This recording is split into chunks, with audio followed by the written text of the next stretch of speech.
Chernobyl was one of the worst human-caused disasters in history, a stunning example of what can happen when you combine arrogance, dangerous technology, and international politics. But the true story of this nuclear meltdown has long been hidden behind propaganda. Here's the untold truth of Chernobyl.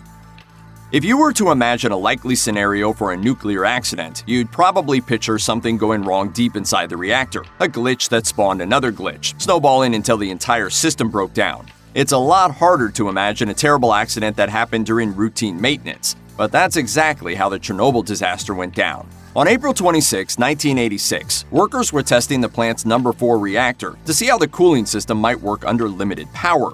Before they did that, however, they turned off the power regulating system and the automatic shutoff system, so they wouldn't be annoyed by all the safety warnings and other anti-exploding interruptions. Doesn't know we're running a test. During the test, something went wrong. There was a power surge which caused fuel pellets inside the reactor to explode, which in turn caused an explosion large enough to blow the roof off the reactor. When air mixed with the carbon monoxide gas inside the reactor, it started a fire that burned for 9 days. Meanwhile, a cloud of radioactive material exited the reactor and entered the atmosphere, and then a bunch of people died. All because of a very simple, very preventable human error.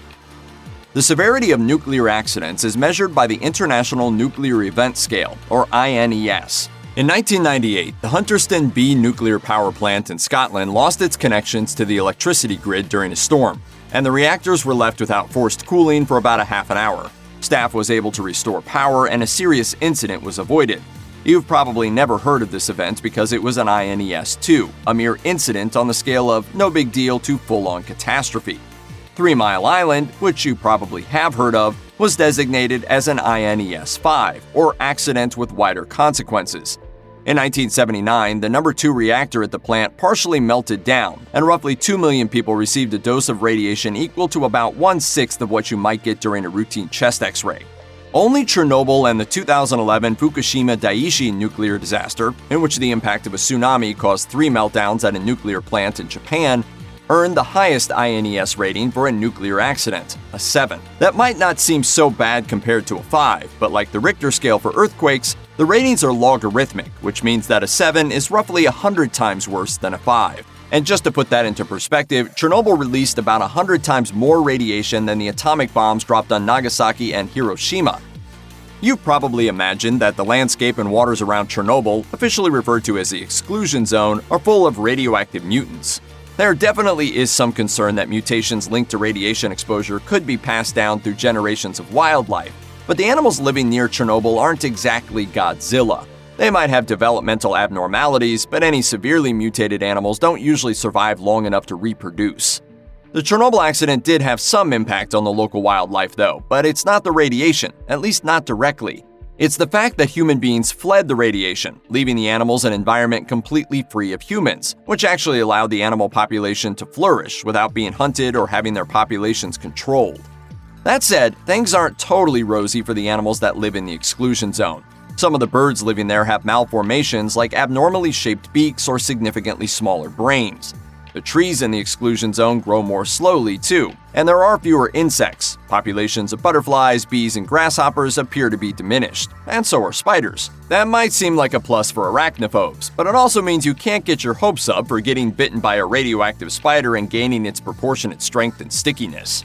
The animals that don't have any outward signs of radiation poisoning are still radioactive, and thanks to a lack of human interference in their migration, some radioactive fauna like wild boar have been discovered as far away as Germany. The weirdest thing happening in the exclusion zone has to do with the decomposers, the organisms responsible for breaking down organic matter. Things don't rot the way they're supposed to, and dead trees were still not decomposing even 20 years after the accident. So wildlife may be thriving, but the exclusion zone is still a creepy nightmare place. In the years following the accident at Chernobyl, many people assumed the worst. 2 people lost their lives in the initial explosion, with many more deaths to follow. 134 people received dangerous doses of radiation and suffered from acute radiation syndrome. 28 or 29 of those people died in the first few months, and 19 more died as the years passed, although some of those deaths were unrelated to radiation exposure.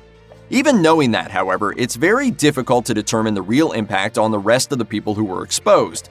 Experts in 1986 predicted up to 40,000 cancer deaths, but that's only 1% of what they would have expected for that population without the disaster.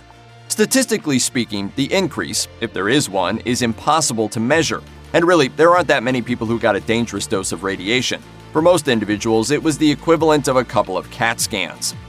There was a dramatic increase in thyroid cancer among people who were exposed as children, and an increase in the rates of leukemia and cataracts among Chernobyl workers. But other than that, studies performed by the United Nations say there wasn't a measurable increase in solid cancers among people who were exposed to Chernobyl radiation. Believe it or not, some people in the exclusion zone refused to leave despite the fact that they were ordered to evacuate from an increasingly radioactive area. Or rather, they did leave when they were ordered, but they refused to stay gone. This is an evacuation, you understand? You have to come with me. Why? Roughly 1,000 people, mostly older women, actually moved back into the exclusion zone not long after they left in the initial evacuation, and around 100 of them are still there, 30 years after the disaster. Most of these people had roots in the area. Some families had been there for centuries. At first, the evacuees were relocated to other cities in Ukraine, but they kept trying to go home until officials finally let them. It was widely believed that they would all quickly succumb to the fatal effects of radiation. But hey, sometimes people would rather die than leave the only home they've ever known. Perhaps surprisingly, the women who went back to the exclusion zone appear to have longer life expectancies than those who did not. One potential reason?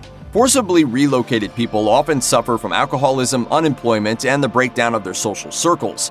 Or perhaps not unlike the wildlife near and around Chernobyl, these people just thrive in a land free from the interference of other humans. Chernobyl was a terrible disaster, but at least they got it all cleaned up and nothing bad can ever happen there ever again, right?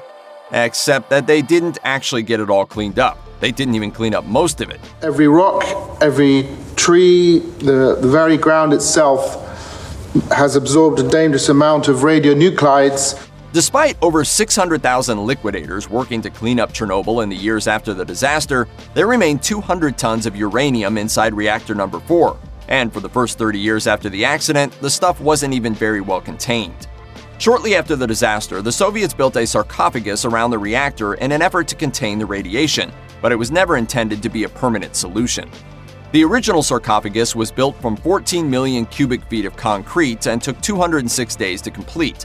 The new sarcophagus, completed in 2018, took 15 years to build and assemble and was so massive that it took 18 ships and 2,500 trucks just to transport it from Italy to Chernobyl.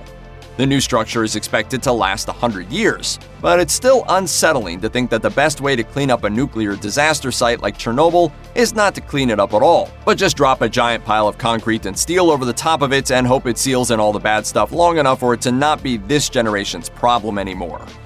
It's not just the radiation they're confining to Chernobyl either. In 1986, workers discovered a kind of black lava inside a steam corridor underneath reactor number 4. They dubbed it the elephant's foot, which sounds adorable, except that unlike the foot of your kid's favorite animal at the local zoo, this elephant's foot could deliver a lethal dose of radiation in about 5 minutes. Even 10 years after the elephant's foot was formed, standing next to it for just over 8 minutes would have caused mild radiation sickness, and standing there for an hour would have caused death. And the foot isn't just sitting there, it's still melting into the base of the plant. If it ever meets groundwater, it could cause another massive explosion, or it could simply leach radiation into the local water supply. Either way, that's not the kind of danger you can just lock up. Fortunately, it won't be there forever. According to the Christian Science Monitor, it'll only be about 3,000 years before the area around Chernobyl becomes habitable. There are some experts who call that 3 millennia window a pretty optimistic estimate. The director of the Chernobyl power plant said it would take, quote, at least 20,000 years. That's about 733 generations of your grandchildren before the radiation is gone, so don't start shopping for a vacation home there just yet. Chernobyl had 4 functioning reactors, and before the accident, the Soviets were building a 5th and 6th as well. Then, after the explosion, Soviet officials understandably decided not to continue construction on the 2 unfinished units. What isn't easy to understand is that their change of plans did not include also shutting down the other 3 reactors. In 1991, 5 years after the original disaster, a fire damaged reactor number 2 and it had to be shut down. In 1996, after reports of elevated rates of thyroid cancer started to reach the ears of the rest of the world, officials finally caved to outside pressure and shut down reactor number 1. But Chernobyl still wasn't finished, and Ukraine stubbornly continued to operate the one remaining reactor until 2000, when international negotiations finally led to its shutdown. It's easy to criticize the decision to keep the plant operating, but at the time it made financial and logistical sense. The Soviet Union lagged way behind the rest of the world in terms of infrastructure, and they simply needed those units running to meet the energy demands of their nation. Today, the plant is shut down, but still not completely decommissioned, which means that Ukraine still needs to figure out what to do with all the depleted uranium and contaminated equipment.